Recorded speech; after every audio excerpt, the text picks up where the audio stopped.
나이 들어 나답게 심플하게 사는 방법, 홀가분하게 사는 방법입니다. 안녕하십니까 여러분? 여러분들도 나이가 들어가면서 점점 더 삶의 무게가 느껴지시나요? 저는 느껴집니다. 삶의 무게가. 아무것도 아닌 일들이 걱정이 되기도 하고 마음이 지쳐갈 때. 오늘은 우리들이 나이가 들어가며 홀가분하게 사는 방법을, 심플하게 사는 방법을 현실적으로 이야기해 보려고 합니다. 홀가분하게 나이 든다라는 것은 마음을 비우고 산다는 의미죠. 말은 쉽지만 절대 쉽지는 않은 일일 것입니다. 우리들은 평생 짐을 지고 살아왔거든요. 가족이라는 짐, 체면이라는 짐, 의무라는 짐, 기대라는 짐, 남들이 정해놓은 어른답게 살아야 한다라는 짐까지. 이것을 어느 순간 이제 내려놔라고 하면 막막할 수밖에 없습니다. 그런데 한 가지는 분명합니다. 조금씩 내려놓지 않으면 인생의 막바지에서는 더 힘들 수밖에 없죠. 그래서 오늘은 우리들이 꼭 내려놔야 할 짐들을 하나씩 정리해 보겠습니다. 첫 번째, 먼저 자식에 대한 기대를 내려놓으셔야 하죠. 이것이 제일 어렵고 동시에 제일 중요하기도 합니다. 우리 세대는 자식을 위해서 정말 많이 희생하며 살았습니다. 내 옷 한 번 안 사 입어도 아이의 옷은 사 입혀야 했고, 생활비를 줄여가며 아이들의 학원비를 대주고 내 꿈은 접어두고 아이 꿈을 키워왔죠.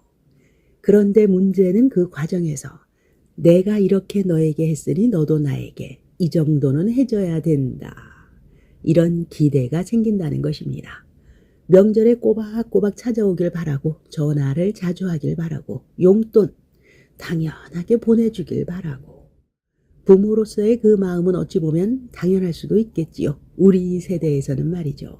그런데 그 기대가 채워지지 않는 순간부터 우리의 마음은 서럽고 외롭고 화도 나고 마지막에는 자존심까지 다치기 시작합니다.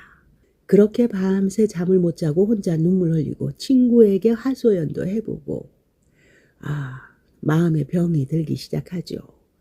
자식에게서 이렇게 무언가를 얻으려고 할수록 우리는 더 많은 것을 잃을 수도 있다는 것입니다. 자식의 마음도 잃고 나의 평온도 잃게 되죠. 여러분, 우리들의 자식은 이미 다 컸습니다. 성인이 되었습니다. 그 아이에게는 그 아이의 인생이 있고 가정이 있고 책임이 있고 고민도 있을 것입니다.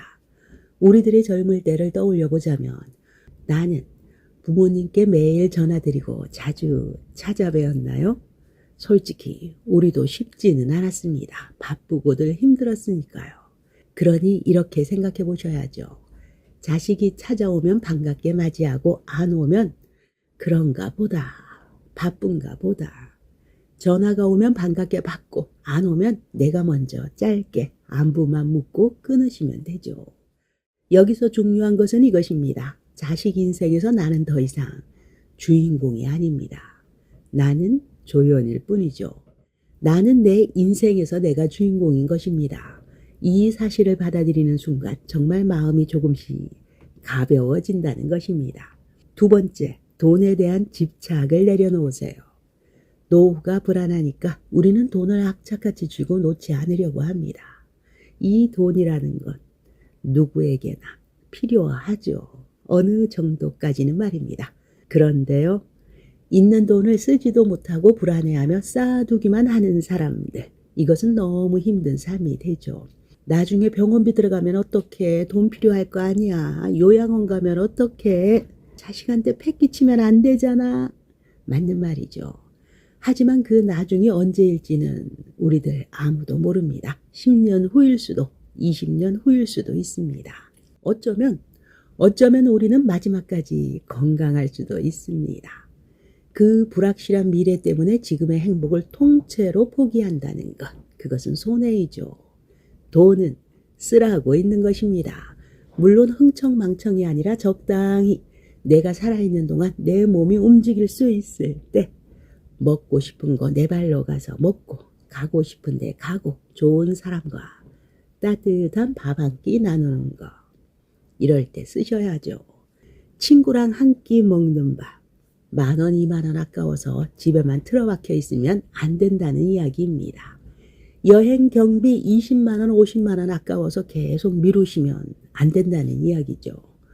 봄이면 꽃구경도 가시고 가을이면 단풍구경도 가시고 사계절이 있지 않습니까? 우리는 즐기며 살아가야 하죠. 몇 억이 들어있는 통장이 없어도 내가 가진 것 안에서 즐길 줄 안다면 그게 바로 부자이죠. 반대로 통장의 잔고만 보면서 불안해하면 아무리 돈이 많아도 마음은 늘 가난하기만 합니다. 세 번째, 건강에 대한 강박을 내려놓아 보세요. 건강하려고 하는 노력이 오히려 스트레스가 되어 나의 건강을 망치는 경우도 많습니다. 이것도 먹지 마라, 저것도 먹지 마라. 하루에 몇만 번은 걸어야 한다. 영양제는 하루 몇 알씩 꼭꼭 챙겨 먹어야 한다. 네, 이렇게 수많은 건강 정보에 끌려다니다 보면 밥 먹는 것도 스트레스이고 운동도 스트레스가 될 수 있습니다. 물론 우리들의 건강관리는 중요합니다. 하지만 그게 삶의 전부가 되면 인생이 너무 삭막해지겠죠. 가끔은 먹고 싶은 거, 드시고 싶은 거 마음껏 드셔야죠. 짜장면도 마음껏 드시고 삼겹살도 드시고 떡볶이 드셔보셔야죠. 어떻게 매일 현미밥과 채소만 먹을 수 있겠습니까? 그게 행복할까요? 우리는 오래 사는 것이 중요한 것이 아니라 잘 사는 것이 중요한 것입니다. 운동도 마찬가지입니다. 억지로 하는 운동은 절대 오래가지 못하죠. 재미있는 걸로 하셔야죠. 등산이 좋으면 등산, 수영이 좋으면 수영, 그냥 동네 산책이 좋다. 그러면 그것으로 충분한 것이죠. 남들이 뭐라 하는 거 상관없습니다. 네 번째, 체면과 자존심을 내려놓으시기 바랍니다. 우리 세대가 제일 힘들어하는 부분이기도 하죠. 평생 우리들은 체면을 지키면서 살아왔으니까요. 남들 눈치 보고 창피할까 봐 조심하고 자존심 상할까 봐 또 조심하고. 그런데요, 솔직히 남들은 우리에게 그다지 관심 없습니다. 다들 자기 인생 살기 바쁘죠. 때로는 나에게 도움이 필요하다면 도움을 청하세요. 우리들의 세금을 이용해서 내가 필요할 때 도움을 주는 곳들 아주 많죠. 자식에게도 이웃에게도 복지관에도. 나이가 들어가면 우리들이 도움이 필요한 것은 당연합니다. 그것을 부끄러워할 이유가 전혀 없습니다. 다섯 번째, 과거에 묶이지 마세요. 많은 분들이 과거에 살고 계시죠. 예전에는 내가, 옛날에는 내가. 영광도 상처도 후회도 계속 꺼내놓으시면서 현재를 바라보지 않으시려는 분들. 하지만 과거는 이미 지나갔습니다. 다시 돌아갈 수도 없고 바꿀 수도 없습니다. 또 다른 과거 이야기. 오래된 상처를 붙들고 계신 분들도 있죠. 배우자에게, 자식에게, 형제에게 서운했던 일, 너무너무 억울했던 일, 10년, 20년 전 일을 아직도 끌어안고 스스로를 괴롭힙니다. 용서라는 것은 상대를 위한 것이 아닙니다. 나 자신을 위한 선택이죠. 상처를 오랜 기간 붙들고 있으면 가장 아픈 것은 나입니다. 여섯 번째입니다. 필요 없는 물건을 줄여보시기 바랍니다. 짐이 줄면 마음이 가벼워집니다. 나이가 들수록 짐은 가벼워야 합니다. 그런데 우리는 평생 모은 물건들로 집을 가득 채워놓고 살죠. 입지 않는 옷, 쓰지 않는 그릇, 그리고 여러 가지 물건들. 언젠가는 필요할 것 같아서 다시 한번 쓰임이 있을 것만 같아서 쌓아두고 삽니다. 하지만 그런 물건이 많으면 관리하기도 힘들고 청소도 힘들고 필요할 때 잘 찾아내기도 힘듭니다. 그리고 결정적으로 나중에 내 아이들이 이것을 치워야 한다는 것. 정말 내 아이들을 위한다면 지금부터라도 정리하는 것이 맞습니다. 그 기준은 아주 간단하죠. 1년 동안 한 번도 안 쓴 물건은 과감히 정리해야 합니다. 아까우시다고요? 필요한 사람이 있다면 나눠 쓰기 하시면 되죠. 옷도 마찬가지입니다. 옷장 가득 있어도 매일 입는 것은 몇 벌뿐입니다. 정리를 한번 하시면 아침에 옷을 고르는 고민도 줄고 빨래도 줄고 관리도 쉬워진다는 것. 그렇게 집이 깔끔해지면 나의 마음이 먼저 맑아집니다. 7번째, 변화를 두려워하지 마세요. 우리들이 나이가 들면 변화하는 거 싫어하게 되죠. 익숙한 것만 하려 하고 새로운 건 두렵기도 하고 무섭기도 합니다. 하지만 그렇게 살면 세상이 점점 나의 세상이 좁아지죠. 스마트폰, 휴대폰 어렵다고 배우지 않으면 자식과의 소통이 멀어질 수 있고, 새로운 취미를 갖지 않으면 매일 TV만 보면서 하루가 흘러갑니다. 배움에는 나이가 없습니다. 복지관이나 노인대학, 동네 프로그램, 요즘은 좋은 곳들 정말 많죠. 그곳에서 그림, 노래, 춤, 악기, 글쓰기 등등 뭐든 해보세요. 처음에는 누구나 다 서툽니다. 그게 정상입니다. 8번째, 완벽주의와 비교를 끊어내셔야 하죠. 우리들이 완벽하게 살려고 했으면 평생 부족하다, 나는 뭔가 부족하다라는 느낌 속에서 살게 되죠. 집이 좀 어질러지면 어떻습니까? 요리 실패하면 어떻습니까? 약속에 조금 늦으면 또 어떻습니까? 남들은 모두 잘하고 행복해 보이시나요? 나를 남과 비교하자면 끝이 없습니다. 끝없는 비교는 내 삶을 계속 초라하게 만들어버리죠. 내 인생은 내 인생입니다. 그들의 인생이 아닙니다. 9번째입니다. 필요 없는 관계를 정리하고 혼자 있는 시간도 가끔은 즐기시기 바랍니다. 나이가 들면 우리들의 관계도 줄여야 합니다. 모든 사람들과 잘 지낼 필요 없습니다. 의무적인 모임, 만나면 피곤한 사람, 끝나고 집에 가면 왠지 모르게 기운 빠지는 그런 관계. 이제 그만 놓으시기 바랍니다. 정말 소중한 사람과만 깊게 지내면 되죠. 양보다 질을 택하는 것이죠. 100명의 지인보다 진짜 마음 가는 한 명의 사람이 낫다는 것입니다. 그리고 혼자 있는 시간을 외로움으로만 보면 안 된다는 것입니다. 혼자라는 것은 고립이 아니라 자유일 수도 있다는 것이죠. 혼자 산책하고 혼자 커피 마시고 혼자 영화 보고 혼자 밥 먹을 줄 아는 사람. 이런 분들이 마음이 더 단단해진다는 것입니다. 10번째, 작은 행복을 찾고 매일 주어진 시간에 감사하는 마음을 가져보세요. 큰 행복은 자주 오지 않습니다. 하지만 작은 행복은 우리 주변에 매일매일 다가와 있습니다.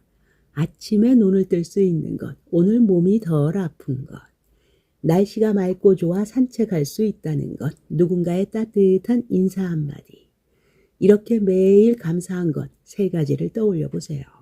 처음에는 억지로라도 연습하시다 보면 어느 순간 행복이 보이기 시작합니다. 그리고 가장 어려운 이야기지만 꼭 해야 하는 말. 우리들은 언젠가 죽습니다. 피할 수 없는 사실이죠. 이렇게 죽음이라는 것을 은연중에 한 번쯤 생각해보고 받아들이게 되면 오히려 삶이 가벼워진다는 것입니다. 끝이 있다라는 것을 알면 쓸데없는 걱정에 에너지를 쓸 필요가 없다라는 것을 당연히 알게 되죠.